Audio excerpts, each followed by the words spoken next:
welcome to the Entrepreneurial Thought Leader Seminar at Stanford University. This is the Stanford Seminar for Aspiring Entrepreneurs. ETL is brought to you by STVP, the Stanford Entrepreneurship Engineering Center, and BASIS, the Business Association of Stanford Entrepreneurial Students. I'm Ravi Belani, a lecturer in the Management Science and Engineering Department and the director of Alchemist, an accelerator for enterprise startups. And today, I have the pleasure of welcoming Sam Altman to ETL.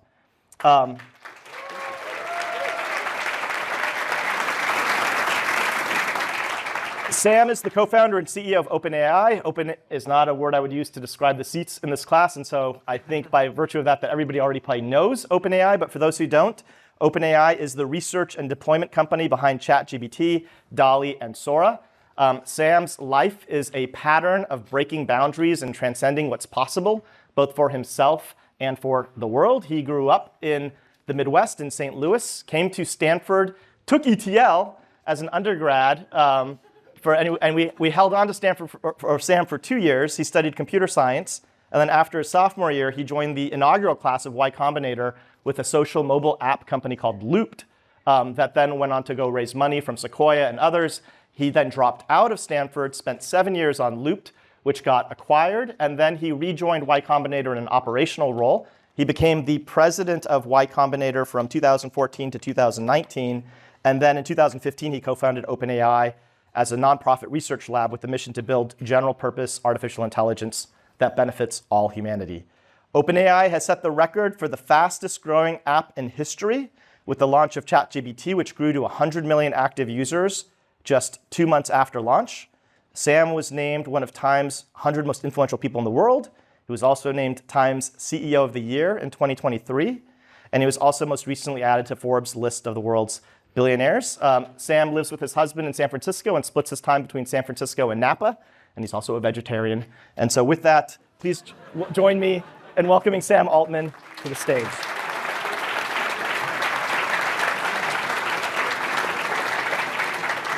And in full disclosure, that was a longer introduction than Sam probably would have liked. Brevity is the soul of wit. And so we'll try to make the questions more concise. Great. But this is also Sam's birth week. It was his birthday on Monday. And I mentioned that just because I think this is an auspicious moment, both in terms of time, you're 39 now, and also place, you're at Stanford in ETL, that I would be remiss if this wasn't sort of a moment of just some reflection. And I'm curious if you reflect back on when you were half a life younger, when you were 19 in ETL, if there were 3 words to describe what your felt sense was like as a Stanford undergrad, what would those 3 words be? Those are always hard questions. I was like, you want 3 words only? Okay. You can go more, Sam. You're the king of brevity. Excited, optimistic, and curious. Okay. And what would be your 3 words now? I guess the same. Which is terrific. So there's been a constant thread, even though the world has changed. And a lot has changed in the last 19 years, but that's going to pale in comparison to what's going to happen in the next 19. Yeah.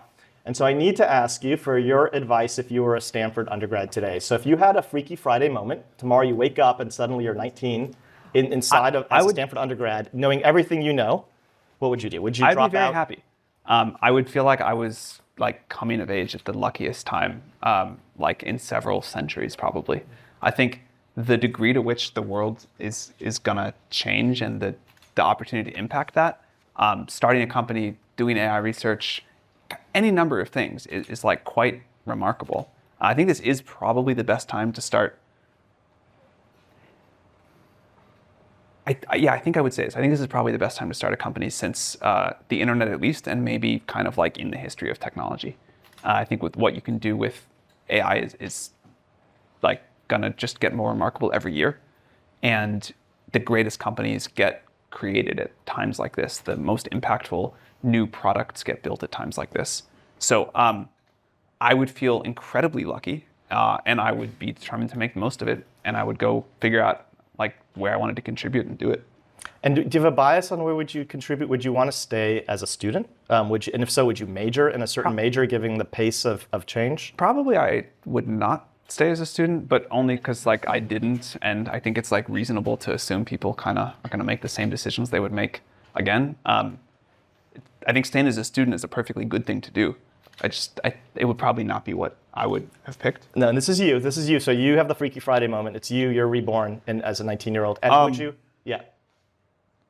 What I think I would, again, like I think this is not a surprise because people kind of are going to do what they're going to do. I think I would go work on AI research. And where might you do that, Sam?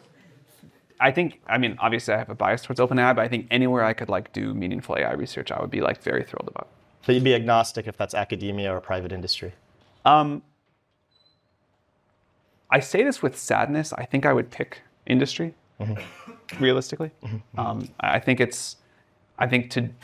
you kind of need to be at a place with so much compute. Okay. And if you did join on the research side, would you join? So we had Kazar here last week, who was a big advocate of not being a founder, but actually joining an existing company to sort of learn the chops. For the students that are wrestling with, should I start a company now at 19 or 20, or should I go join another entrepreneurial, either research lab or venture, what advice would you give them? Well, since he gave the case to join a company, I'll give the other one, which is I think you learn a lot just starting a company. And if that's something you want to do at some point, there's this thing Paul Graham says, but I think it's like very deeply true. There's no pre-startup like there is pre-med. You kind of just learn how to run a startup by running a startup. And if that's what you're pretty sure you want to do, you may as well jump in and do it. And so let's say, if somebody wants to start a company and they want to be in AI, what do you think are the biggest near-term challenges that you're seeing in AI that are the ripest for a startup? And just to scope that, what I mean by that are, what are the holes that you think are the top priority needs for OpenAI that OpenAI will not solve in the next 3 years? So I think this is like a very reasonable question to ask in some sense, but I think I'm not going to answer it because I think you should never take this kind of advice about what startup to start ever from anyone. I think by the time there's something that is like the kind of thing that's obvious enough that me or somebody else will sit up here and say it, it's probably like not that great of a startup idea. And I totally understand the impulse. And I remember when I was just like asking people like, what startup should I start? But I think like one of the most important things I believe about having an impactful career is you have to chart your own course. If the thing that you're thinking about is something that someone else is going to do anyway, or more likely something that a lot of people are going to do anyway, you should be like somewhat skeptical of that. And I think a really good muscle to build is coming up with the ideas that are not the obvious ones to say.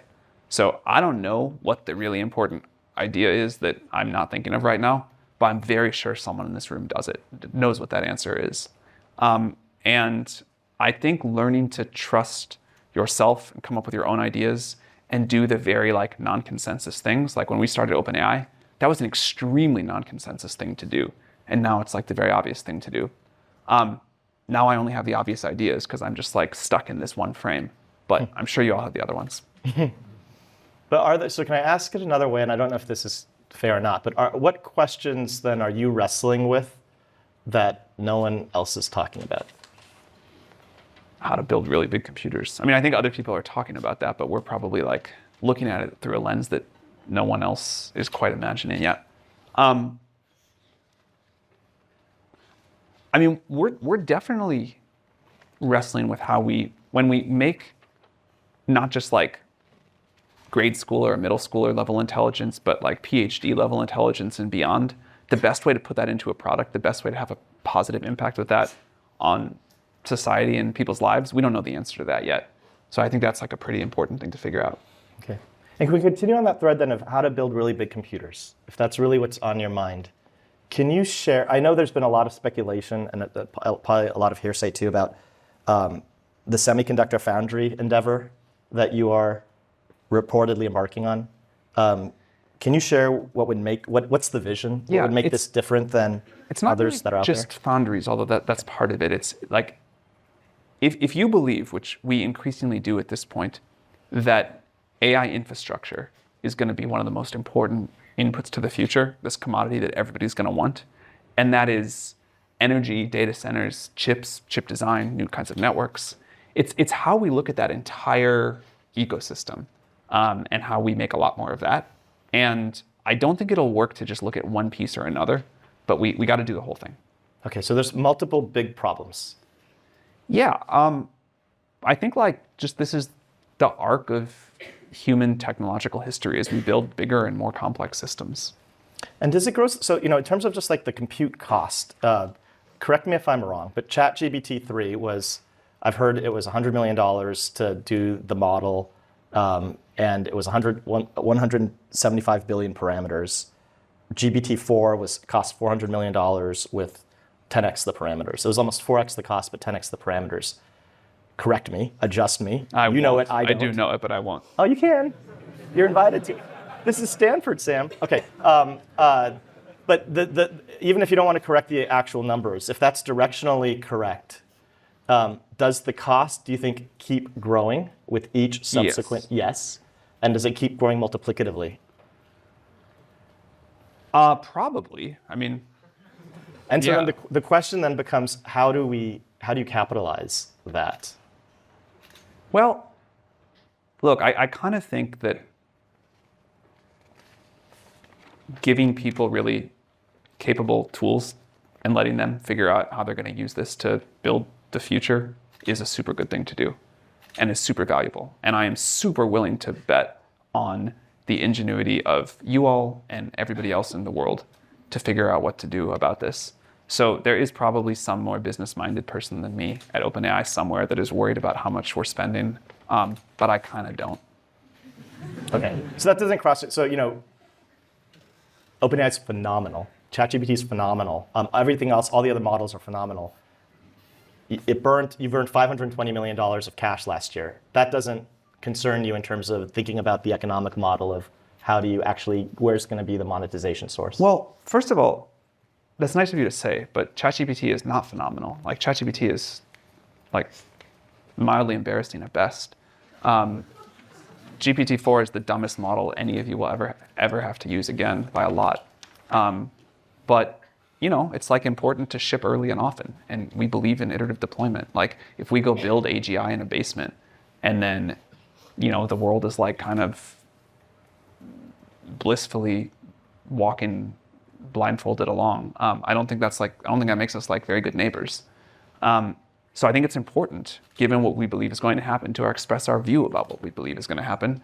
But more than that, the way to do it is to put the product in people's hands and let society co-evolve with the technology. Let society tell us what it collectively and people individually want from the technology, how to productize this in a way that's going to be useful, where the model works really well, where it doesn't work really well. Give our leaders and institutions time to react, give people time to figure out how to integrate this into their lives, to learn how to use the tool. I'm sure some of you all like cheat on your homework with it, but some of you all probably do like very amazing, wonderful things with it too. And as each generation goes on, I think that will expand. And that means that we ship imperfect products, but we have a very tight feedback loop, and we learn and we get better. And it does kind of suck to ship a product that you're embarrassed about, but it's much better than the alternative. And in this case in particular, where I think we really owe it to society to deploy iteratively, one thing we've learned is that AI and surprise don't go well together. People don't want to be surprised. People want a gradual rollout and the ability to influence these systems. That's how we're going to do it. And there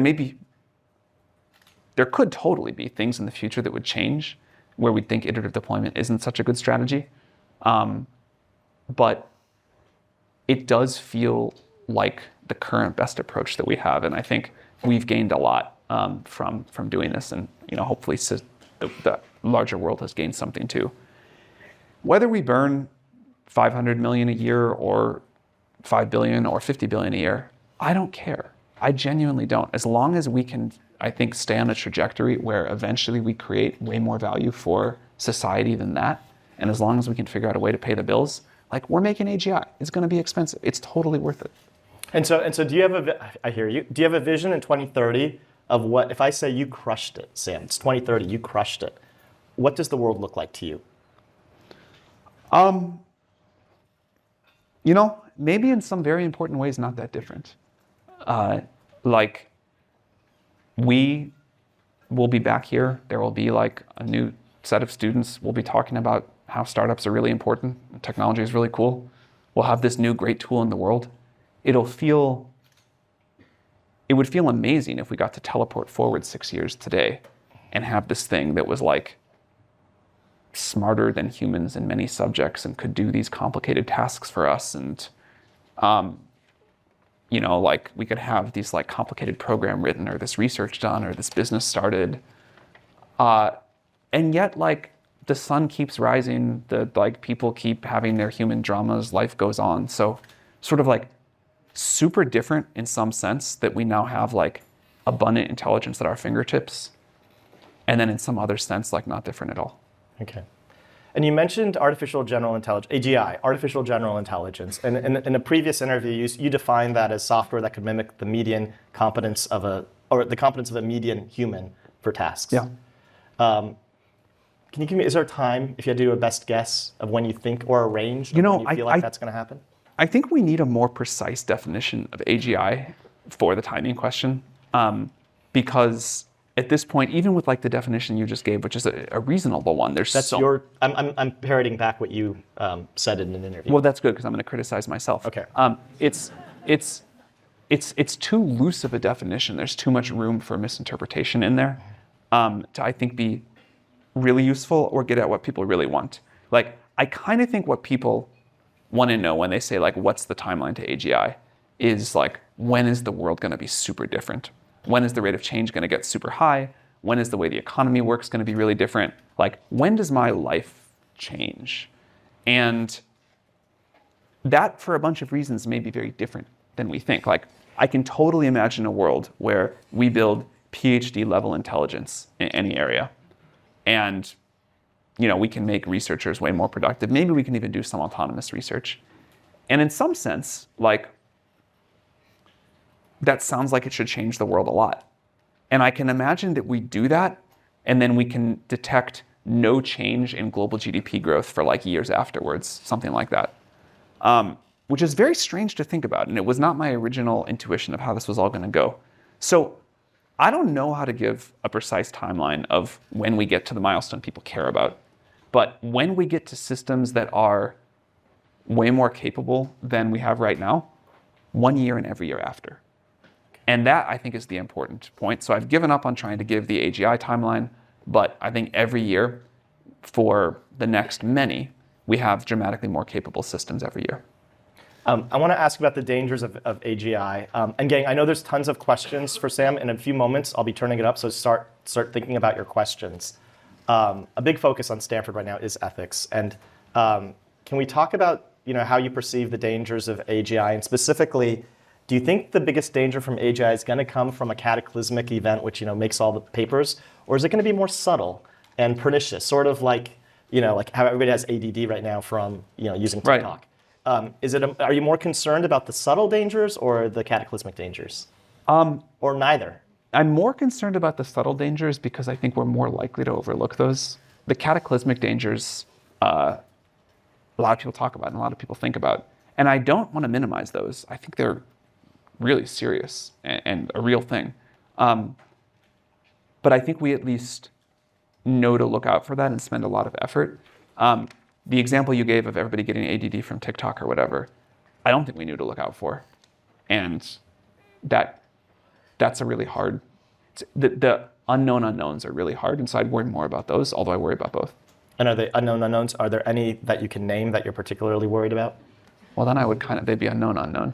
Well, you can. I am worried just about, so even though I think in the short term things change less than we think, as with other major technologies, in the long term I think they change more than we think. And I am worried about what rate society can adapt to something so new and how long it'll take us to figure out the new social contract versus how long we get to do it.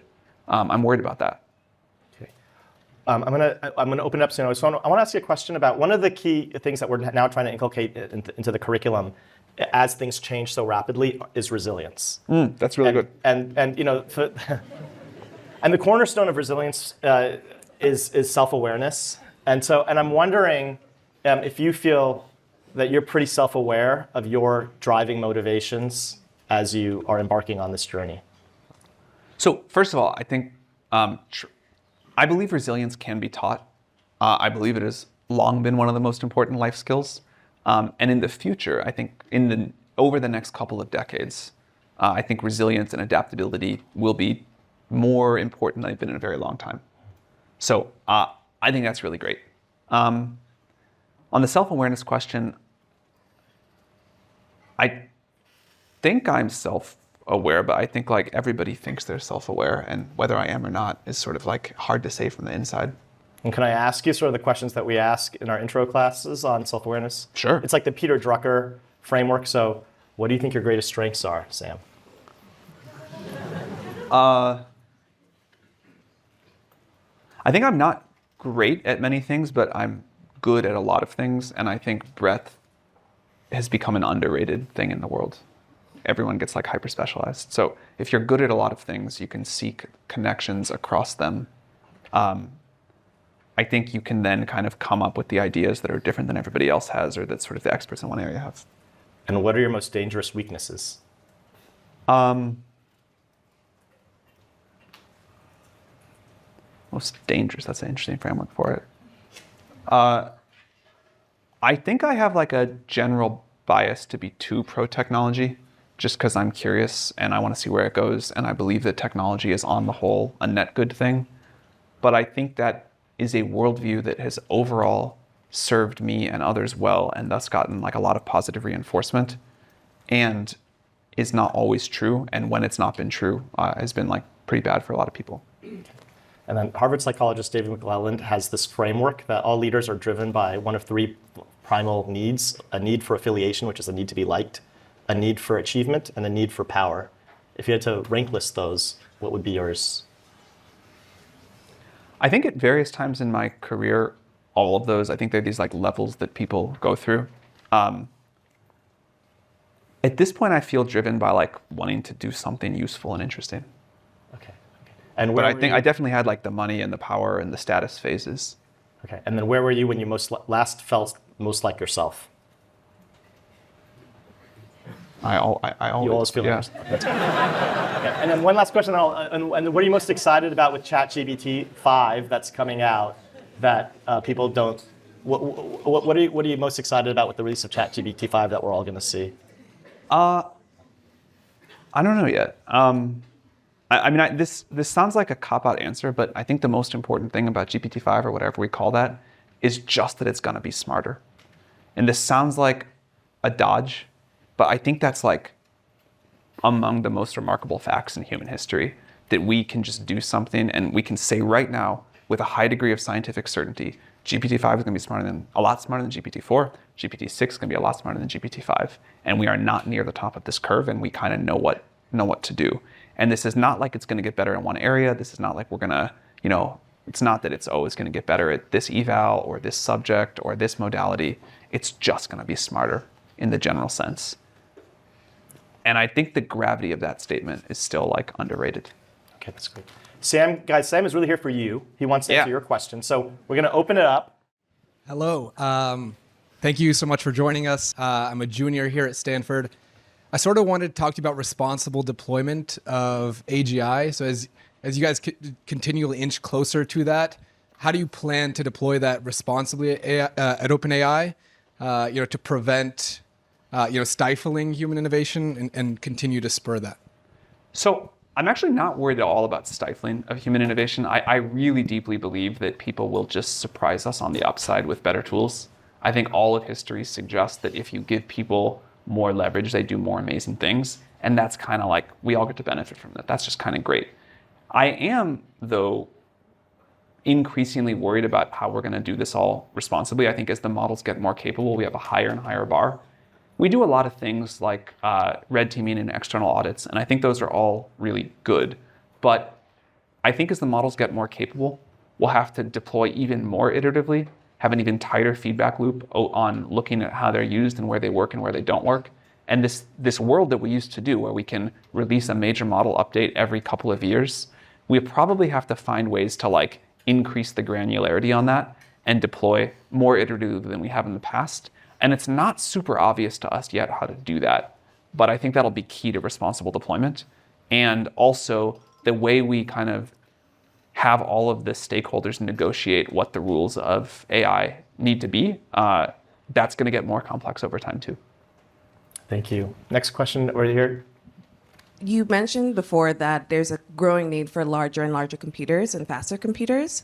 However, many parts of the world don't have the infrastructure to build those data centers or those large computers. How do you see global innovation being impacted by that?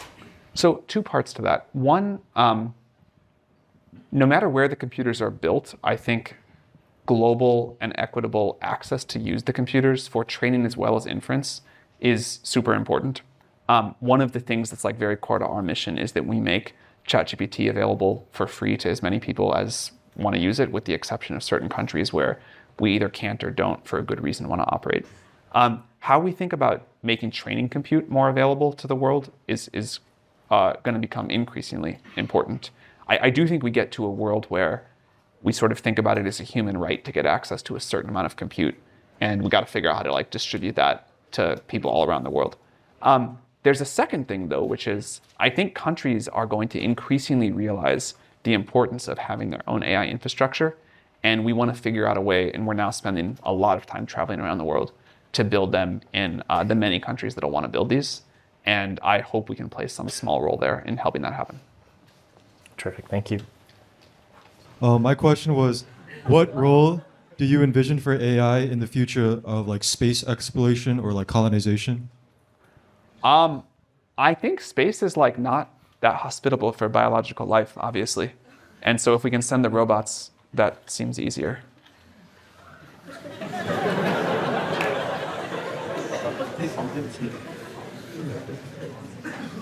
Hey, Sam. So my question is for a lot of the founders in the room. And I'm going to give you the question, and then I'm going to explain why I think it's complicated.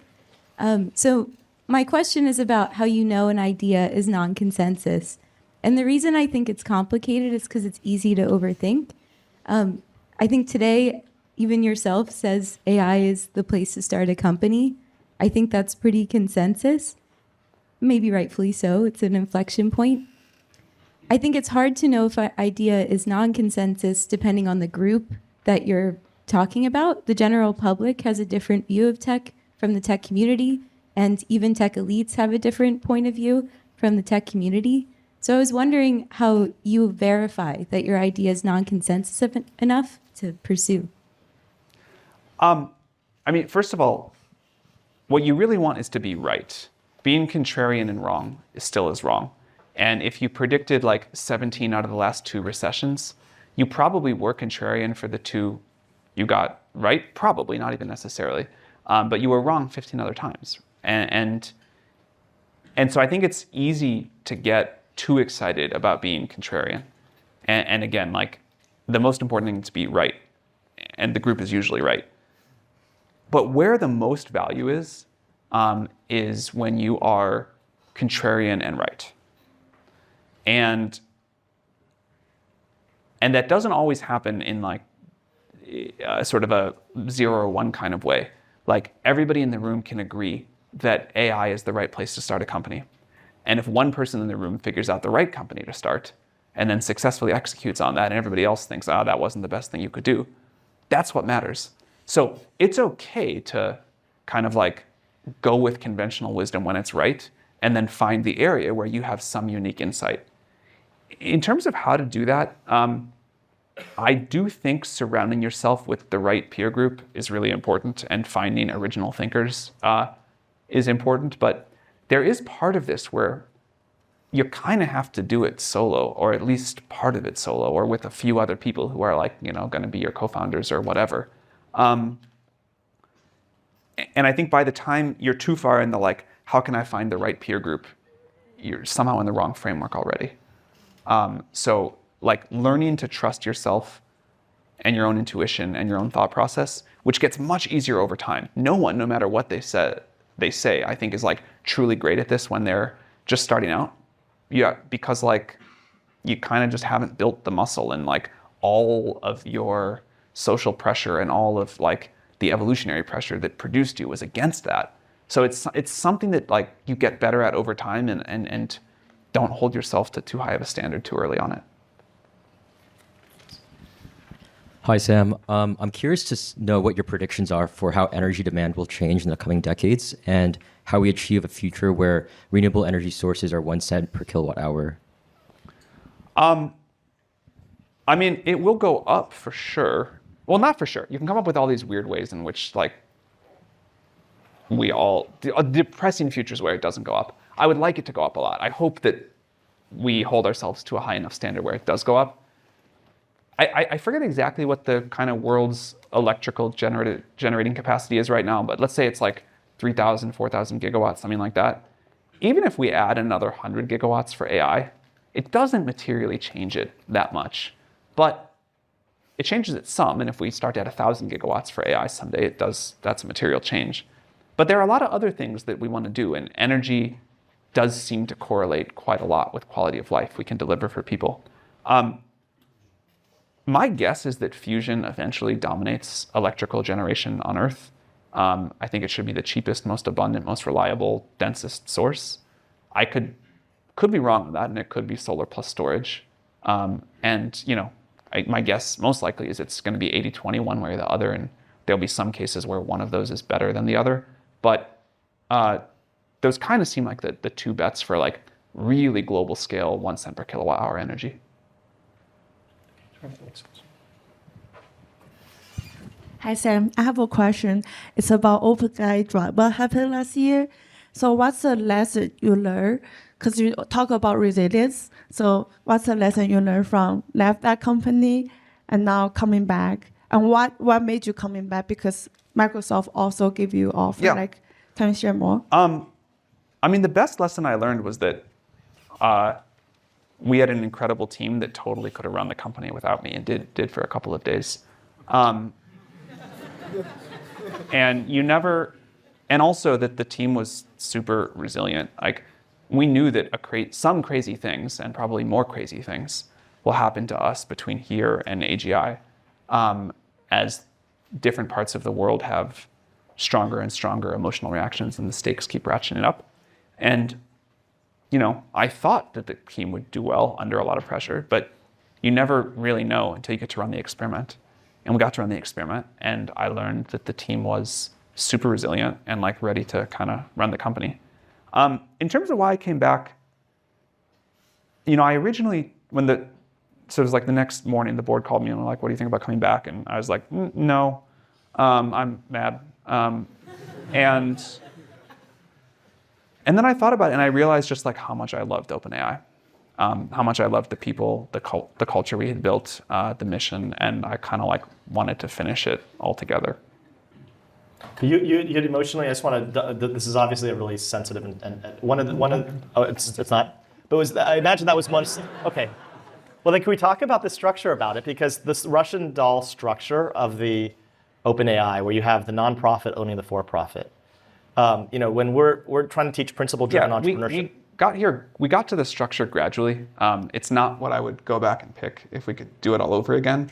But we didn't think we were going to have a product when we started. We were just going to be like an AI research lab. It wasn't even clear. We had no idea about a language model or an API or ChatGPT.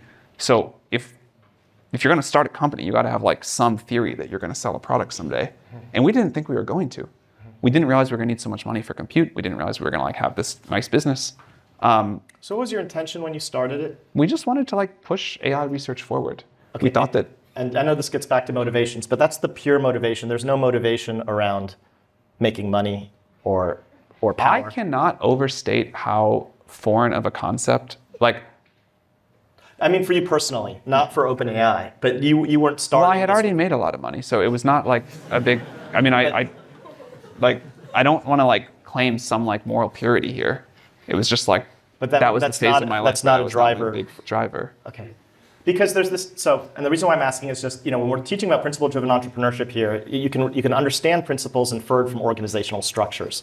When the United States was set up, the architecture of governance is the Constitution. It's got 3 branches of government, all these checks and balances, and you can infer certain principles that, there's a skepticism on centralizing power, that things will move slowly. It's hard to get things to change, but it'll be very, very stable. If not to parrot Billie Eilish, but if you look at the OpenAI structure and you think, what was that made for? You're near $100 billion valuation, and you've got a very, very limited board that's a nonprofit board, which is supposed to look after its fiduciary duties to the again, it's not what we would have done if we knew then what we know now, but you don't get to play life in reverse. And you have to just adapt. There's a mission we really cared about. We thought AI was going to be really important. We thought we had an algorithm that learned. We knew it got better with scale. We didn't know how predictably it got better with scale.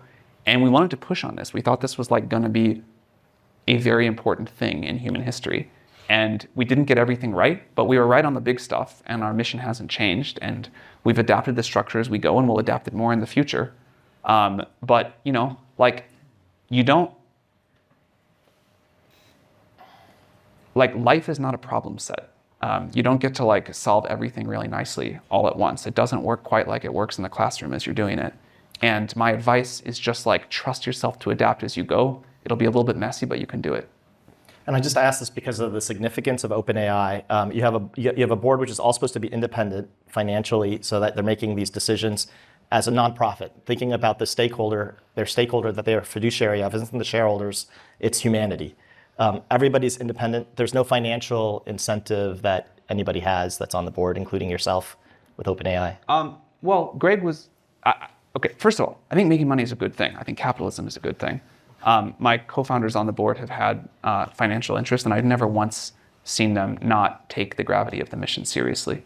But we've put a structure in place that we think is a way to get incentives aligned, and I do believe incentives are superpowers, but I'm sure we'll evolve it more over time, and I think that's good, not bad. And with OpenAI, the new fund, you don't get any carry in that, and you're not following on investments onto those companies. Okay, thank you. So we can keep talking about this? No, I know you want to go back to students. I do too. So we'll keep going to the students. How do you expect that AGI will change geopolitics and the balance of power in the world? Maybe more than any other technology. I think about that so much, and I have such a hard time saying what it's actually going to do. Or maybe more accurately, I have such a hard time saying what it won't do. We were talking earlier about how it's not going to maybe it won't change day-to-day life that much, but the balance of power in the world, it feels like it does change a lot. But I don't have a deep answer of exactly how.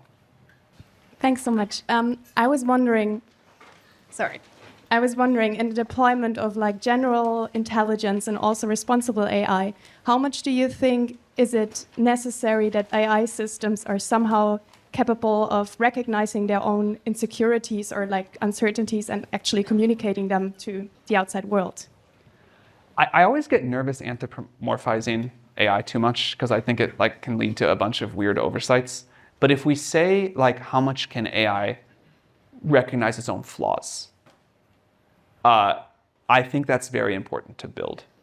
And right now, and the ability to recognize an error in reasoning, and have some sort of introspection ability like that seems to me really important to pursue.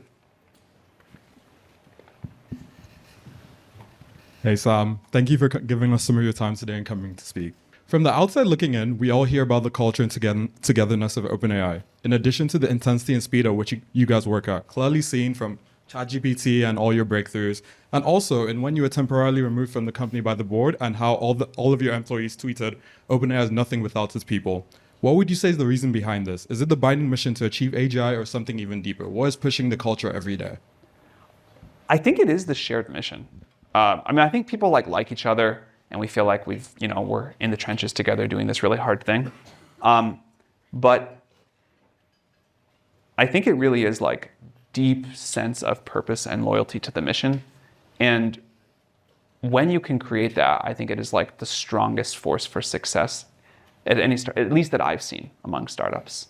And we try to select for that in people we hire, but even people who come in not really believing that AGI is going to be such a big deal and that getting it right is so important, tend to believe it after the first 3 months or whatever. And so that's a very powerful cultural force that we have. Thanks. Currently, there are a lot of concerns about the misuse of AI in the immediate term with issues like global conflicts and the election coming up. What do you think can be done by the industry, governments, and honestly, people like us in the immediate term, especially with very strong open source models? One thing that I think is important is not to pretend like this technology or any other technology is all good. I believe that AI will be very net good, tremendously net good. But I think like with any other tool, it'll be misused. Like you can do great things with a hammer and you can like kill people with a hammer. I don't think that absolves us or you all or society from trying to mitigate the bad as much as we can and maximize the good. But I do think it's important to realize that with any sufficiently powerful tool, you do put power in the hands of tool users, or you make some decisions that constrain what people in society can do. I think we have a voice in that. I think you all have a voice in that. I think the governments and our elected representatives in democratic processes have the loudest voice in that. But we're not going to get this perfectly right. Like we, society, are not going to get this perfectly right. And a tight feedback loop, I think, is the best way to get it closest to right. And the way that that balance gets negotiated of safety versus freedom and autonomy, I think it's like worth studying that with previous technologies, and we'll do the best we can here. We, society, will do the best we can here. Gang, actually, I've got to cut it. Sorry, I know. I just want to be really sensitive to time. I know the interest far exceeds the time and the love for Sam. Sam, I know it is your birthday. I don't know if you can indulge us because I know there's a lot of love for you. So I wonder if we can all just sing happy birthday. No, please. No? We want to make you very uncomfortable. I'd rather do one more question. I'd much rather do one more question. This is less interesting to you. Thank you. You can do one more question quickly. Day, dear Sam. Happy birthday to you. 20 seconds of awkwardness. Is there a burner question? Somebody who's got a real burner? And we only have 30 seconds, so make it short. Hi. I wanted to ask if the prospect of making something smarter than any human could possibly be scares you. It, of course, does. And I think it would be like really weird and a bad sign if it didn't scare me. Humans have gotten dramatically smarter and more capable over time. You are dramatically more capable than your great-great-grandparents. And there's almost no biological drift over that period. Like, sure, you eat a little bit better and you got better healthcare. Maybe you eat worse, I don't know. But that's not the main reason you're more capable. You are more capable because the infrastructure of society is way smarter and way more capable than any human.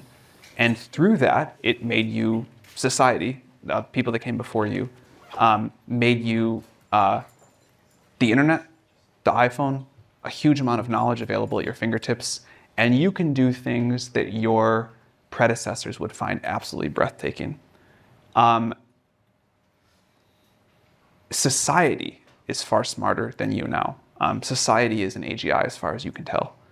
And the way that that happened was not any individual's brain, but the space between all of us, that scaffolding that we build up and contribute to brick by brick, step by step, and then we use to go to far greater heights for the people that come after us. Things that are smarter than us will contribute to that same scaffolding. Your children will have tools available that you didn't. And that scaffolding will have gotten built up to greater heights. And that's always a little bit scary. But I think it's like way more good than bad. And people will do better things and solve more problems. And the people of the future will be able to use these new tools and the new scaffolding that these new tools contribute to. If you think about a world that has AI making a bunch of scientific discovery, what happens to that scientific progress is it just gets added to the scaffolding. And then your kids can do new things with it, or you in 10 years can do new things with it. But the way it's going to feel to people, I think, is not that there is this like much smarter entity because we're much smarter in some sense than the great-great-great-grandparents, or more capable at least, but that any individual person can just do more. On that, we're going to end it. So let's give Sam a round of applause.